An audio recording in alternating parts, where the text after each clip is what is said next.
All right, taking a walk under the 63 Buick. And the first thing you notice is the floors are just in really nice shape. Kind of quintessential California car. You come up and you look at these inner rockers, super nice and tidy. This is original, you know, it's never been off, you know, had the frame off or anything. There's your electronic fuel pump up there. So super solid, good under here. Had a 327 put in it many years ago, so a little damp, but not like drippy so much. It's just kind of typical.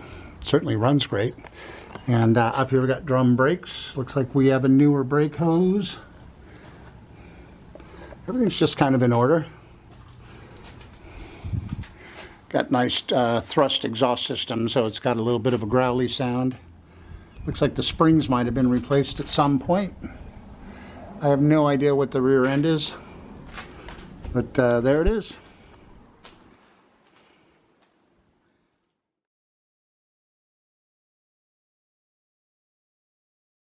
I like to go around the lower part of the car with a little super light magnet with a little clear plastic film on it. Let's just see how it sticks.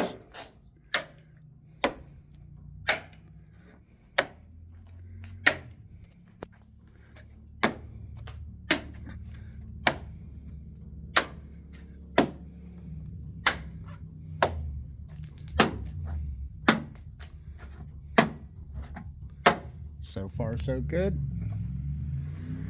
Here, and you know, clearly it's not like a great paint job, but what's most important is how is it underneath.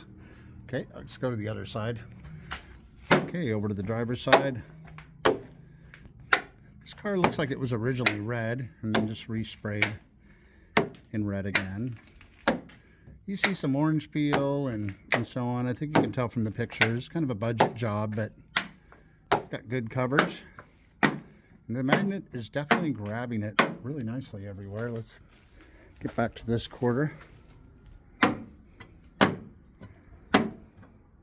So, yeah, I think infrastructurally, pretty good.